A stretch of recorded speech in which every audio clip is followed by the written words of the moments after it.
Veja neste vídeo como Santo Tomás provará que Deus não entra na composição dos outros seres. Este último artigo da questão 3 é extremamente importante, porque se Deus entrasse na composição dos outros seres, todos os demais seres seriam Deus e teríamos que aceitar o panteísmo, ou seja, que tudo o que existe é Deus, a própria natureza seria Deus. Obviamente que isso é um absurdo total e Santo Tomás provará que Deus não entra na composição dos outros seres através de 3 provas diferentes e pela resposta de 2 dificuldades sobre o assunto. A primeira prova é bem simples e fácil de entender, porque ela usa os conceitos de matéria, forma e primeira causa eficiente que já vimos na questão 2. Na primeira prova, Santo Tomás diz que Deus não pode entrar na composição de coisa alguma, pois Deus é a primeira causa eficiente. Sendo assim, a forma dos efeitos produzidos por uma causa eficiente não coincidem com a forma da causa eficiente, com a essência da causa eficiente, mas sim somente com a espécie. Por exemplo, um ser humano só pode gerar um ser humano.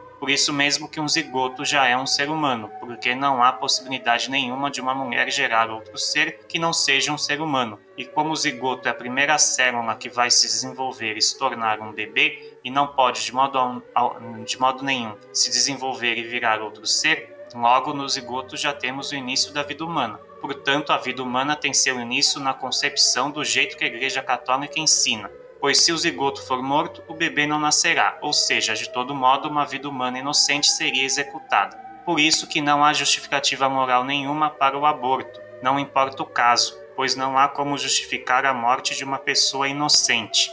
Não é somente uma questão de fé, é também uma questão de lógica e a lógica faz parte da ciência. Agora, voltando com a primeira prova, Santo Tomás continua dizendo que a matéria não coincide com a causa eficiente nem pela forma nem pela espécie, pois a matéria é potência e a causa eficiente é ato. Logo, Deus não pode entrar na composição das coisas, porque ele é ato puro e não possui matéria. A segunda prova é ainda mais clara e fácil de entender, porque ela afirma algo que é extremamente óbvio e todos podem comprovar com facilidade. Santo Tomás diz que, sendo Deus a causa eficiente primeira, a ele pertence agir por primeiro e por si mesmo.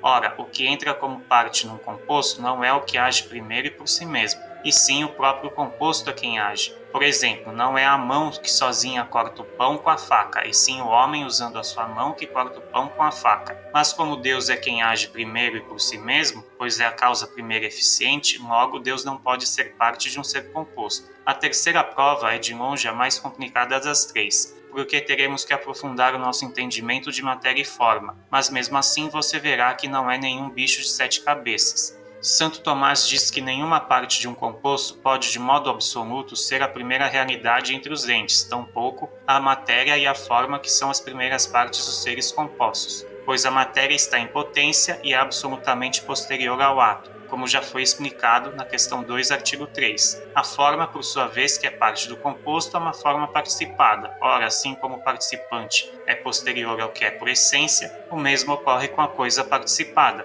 Por exemplo, o fogo numa matéria que está queimando é posterior ao fogo por essência. Ora, já se demonstrou que Deus é absolutamente o primeiro ente. O que Santo Tomás quer dizer é que a matéria de um ser composto não pode ser a causa primeira eficiente de todos os seres, pois a matéria é potência e, consequentemente, precisa de um ato para vir a existir, como já vimos na questão 2, artigo 3. Mas a forma de um ser composto também não pode ser a primeira causa eficiente, pois não é uma forma pura, como acontece em Deus, mas sim uma forma participada, ou seja, precisa estar em alguma matéria para vir a existir. Logo, nenhum nem outro podem ser a primeira causa eficiente, a primeira realidade de todos os seres.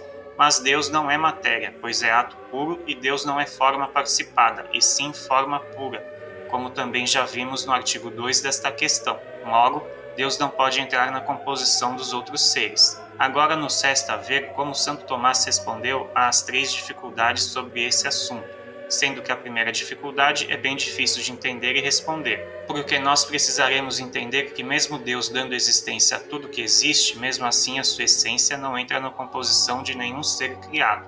Na primeira dificuldade é dito que Dionísio afirma a deidade que está além do ser é o ser de todas as coisas. Ora, o ser de todas as coisas entra na composição de cada uma. Logo, Deus entra na composição das outras coisas. Santo Tomás responde que a deidade disse o ser de todas as coisas em razão da causa eficiente e da causa exemplar, não por essência. O que Santo Tomás quer dizer é que Deus é o ser de todas as coisas, como causa primeira eficiente, ou seja, Deus é quem dá existência a tudo que existe no universo. Mas como já vimos nas 3 provas anteriores, mesmo Deus sendo a causa primeira de todas as coisas, ele não entra na composição de nenhum ser, pois ele não é matéria e também não é forma por participação. É neste sentido que Dionísio afirma que pelo fato de Deus estar acima, além de todos os outros seres, ele é o ser de todas as coisas, ou seja, ele é quem dá existência a tudo, sendo o criador de tudo, pois Deus não pode ser colocado em nenhum gênero ou espécie, como já vimos no artigo 5 desta questão. E Deus é também o ser de todas as coisas como causa exemplar, ou seja, somos produtos da imagem e ideia que Deus tem de suas criaturas antes de criá-las de fato. Por exemplo, quando o arquiteto vai fazer um desenho de uma casa, a casa em si totalmente construída é o produto acabado do desenho, da imagem que o arquiteto teve para construir aquela casa. Mas da mesma forma que o desenho da casa não entra na constituição da casa já construída, ou seja, o desenho da casa não é propriamente a casa, pois a casa é construída de tijolo, cimento, etc., e o desenho é papel e grafite, o mesmo ocorre com as criaturas feitas por Deus. A imagem e ideia que Deus tem de suas criaturas, ao criá-las, não entra na essência de nossos seres. Logo, podemos concluir que Deus é o ser de todas as coisas sem entrar na composição dos outros seres, pois ele aparece como a causa primeira eficiente e causa exemplar de todos os seres. A segunda dificuldade é difícil de entender, mas fácil de responder. Porque é difícil de entender com clareza o que Santo Agostinho quer dizer, mas uma vez que se entenda a afirmação de Santo Agostinho, fica muito fácil de responder, pois a resposta é igual à da primeira dificuldade. Na segunda dificuldade é dito que Deus é uma forma, pois Santo Agostinho escreve que o Verbo de Deus, que é Deus, é uma forma não formada. Ora, uma forma é uma parte de um composto, logo Deus faz parte de algum composto. O que Santo Agostinho quis dizer é que Deus é forma sem que participe da constituição de nenhum ser. E o raciocínio dessa dificuldade é que se Deus é uma forma e a forma faz parte de um ser composto, logo Deus faria parte da composição dos outros seres. Como resolver essa questão? Santo Tomás responde dizendo que Deus é forma exemplar, não forma constitutiva, como já foi explicado na dificuldade anterior. Ou seja, a forma de Deus, a essência de Deus, não entra na constituição de nenhum ser do mesmo modo que vimos no exemplo do desenho da casa pelo arquiteto. A terceira dificuldade é bem simples de entender e responder do que as anteriores, porque a própria dificuldade se autoexplica na sua argumentação e por tudo que já vimos ao longo deste artigo já podemos ter uma ideia de como responder a essa dificuldade. Na terceira dificuldade é dito que as coisas que existem e em nada diferem são idênticas. Ora, Deus e a matéria primeira existem e em nada diferem, logo são idênticos, mas a matéria primeira entra na composição das coisas, logo Deus também. Prova do termo médio, todas as coisas que diferem entre si diferem por algumas diferenças, e assim é necessário que sejam compostas. Ora, Deus e a matéria primeira são totalmente simples, logo não diferem em nada. Santo Tomás responde que as coisas simples não diferem entre si em virtude de outras diferenças, pois isto é próprio das compostas. Daí o homem e o cavalo diferem quanto ao racional e quanto ao irracional, que são suas diferenças, mas estas diferenças não diferem entre si, a seguir por outras diferenças.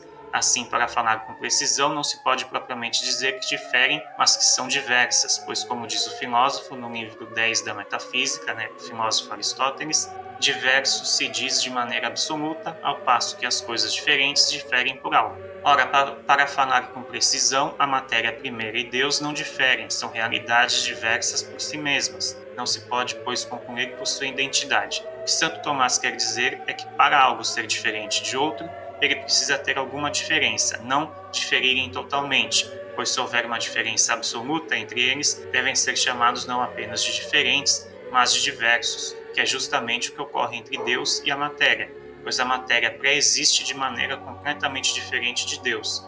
Uma matéria só poderá vir a existir recebendo uma forma, e é neste sentido que ela é pré-existente. Mas Deus não é pré-existente porque precisa receber uma forma para existir. Deus é ato puro, é forma pura, e portanto ele é pré-existente em essência, existindo sempre desde antes de tudo ter sido criado por ele. Logo, a matéria e Deus são diversos. Portanto, Deus não é idêntico à matéria e a sua essência não entra na composição dos demais seres. Atenção aos próximos vídeos da Suma. Nos próximos vídeos da Suma, vamos falar de um tema muito importante que é a perfeição de Deus, desde a questão 4 até a questão 6. Portanto, veja as playlists da questão 2 e 3 antes de assistir os meus próximos vídeos, porque é capaz de você ter mais dificuldades de entender os próximos vídeos da questão 4 a 6 se não tiver assistido os meus vídeos anteriores. Por hoje é só, espero que tenham entendido e gostado do vídeo de hoje. Qualquer dúvida, postem um comentário no canal. Até a próxima!